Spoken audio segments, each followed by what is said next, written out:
Kumusta po kayo? Bago po ang lahat, first things first.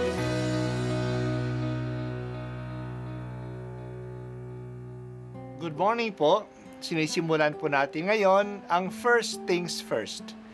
At dito po, tinatalakay natin sa unang bahagi ng umaga natin ay ang first readings na binabasa po sa banal na misa. Ito pong tinatalakay natin kasi madalas po kasi marami na tayong alam tungkol sa gospel readings. Pero konti po ang nagsasalita sa first readings. Pero ang first readings, bahagi din po yan ng Biblia, ng banal na kasulatan. Kaya susubaybayan po natin ang mga first readings, basahin po natin at kuminsan kailangan ng basahin ng 2 o 3 beses bago maintindihan kasi hindi po tayo familiar sa mga istorya at sa mga kaisipan na tinatalakay dito. Ang pagbasa mula sa aklat ni Propeta Isaias ng taong mamatay si Haring Uzias, nakita ko ang Panginoon. Nakaupo siya sa isang napakataas na luklukan. Ang laylayan ng kanyang damit ay nakalatag sa buong templo. May mga serapin sa kanyang ulunan at bawat isa'y may 6 na pakpak. 2 ang nakatakip sa muka, 2 sa buong katawan at 2 ang ginagamit sa paglipad.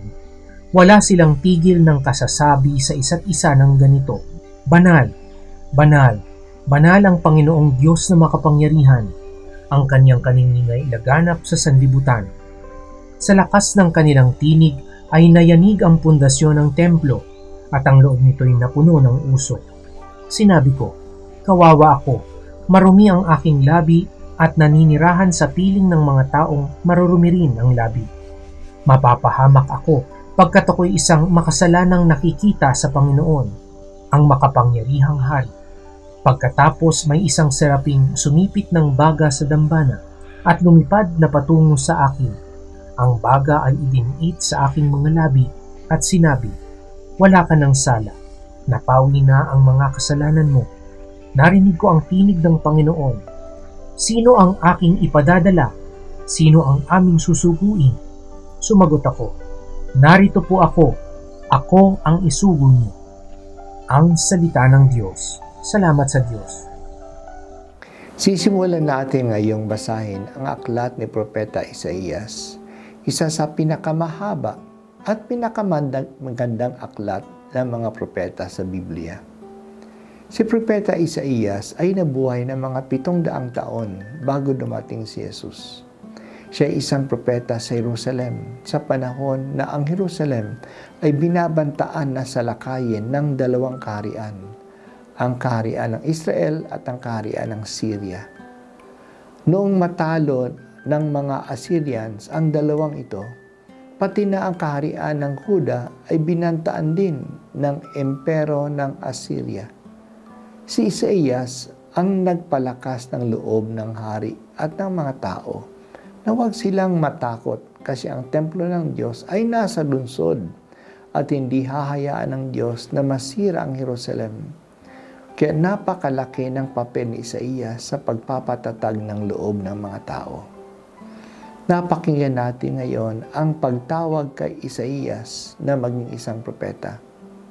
Kamamatay pa lang noon ni Haring Uzias sa Jerusalem. Nagkaroon ng pangitain si Isaias. Nakita niya ang kanyang sarili sa harap ng marangal na trono ng Diyos. Siya ay pinalilibutan ng mga serafim o mga anghel na may 6 na pakpak. Sila ay walang sawa na sumasamba sa Diyos. Ang buong lugar ay puno ng usok at ng apoy. Maluwalhati ang presensya ng Diyos. Sa harap ng kabanalan at kagandahan ito, nakita ni Isaias ang kanyang pagiging makasalanan. Siya ay madumi at sa harap ng kagandahang at kabanalang ito. May isang anghel na kumuha ng baga mula sa altar. Inilagay ang baga sa bibig ni Isaias. Nilinis siya ng apoy na galing sa altar. Tinanggal na ang kanyang kasalanan. Narinig niya ang tinig na galing sa Panginoon. Sino ang ipadadala ko? walang pag-aatubili at nag-volunteer siya. Nandito ako ang ipadala mo. Isaiah was a willing prophet. Nakita ni Isaías ang mga seraphim na lumilipad sa palibot ng Diyos na nakaupo sa trono. Sinasamba nila ang Diyos at sumisigaw silang, "Banal, banal, banal ang Panginoon na makapangyarihan. Ang kanyang kaningningan ay laganap sa buong sanlibutan." Hindi ba ito rin ang sinasabi at inaawit natin sa misa bago lumuhod sa consecration? Sinasabi ng pari na tayo ay nakikiisa sa mga anghel na umaawit at inaawit natin ang Santo, Santo, Santo. Sa bawat misa, nakikiisa tayo sa mga anghel sa kanilang pagsamba sa Diyos. Pinupuri at pinupugayan natin ang Diyos. Isipin natin ito sa misa. Nakikiisa tayo sa mga anghel sa pagsamba sa Diyos. Kapag tayo nasa harap ng kabanalan, nararamdaman natin ang ating pagkamakasalanan. Sa harap na isang lugar na malinis, nakikita natin ang ating kadumihan. Kaya, kailangan muna nating ilinisin ang ating sarili upang makalapit tayo sa lugar na malinis. Kaya nga ang bawat misa natin ay sinisimulan natin ng pag-amin ng ating kasalanan at pagsisisi. Bago tayo magsimula sa isang banal na gawain, pagsisihan muna natin ang ating kasalanan. Kung conscious lang tayo kung gaano kabanal ng Diyos at kung paano niya ibinabahagi ang banal na buhay niya, lalayo at iiwas tayo sa kasalanan. O Propeta Isaías, ibahagi mo sa akin ang tiwala at willingness na maglingkod sa Diyos.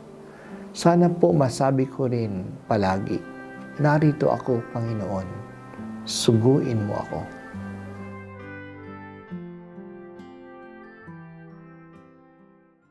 At ako po ay si Bishop Broderick Pabilio dito sa First Things First.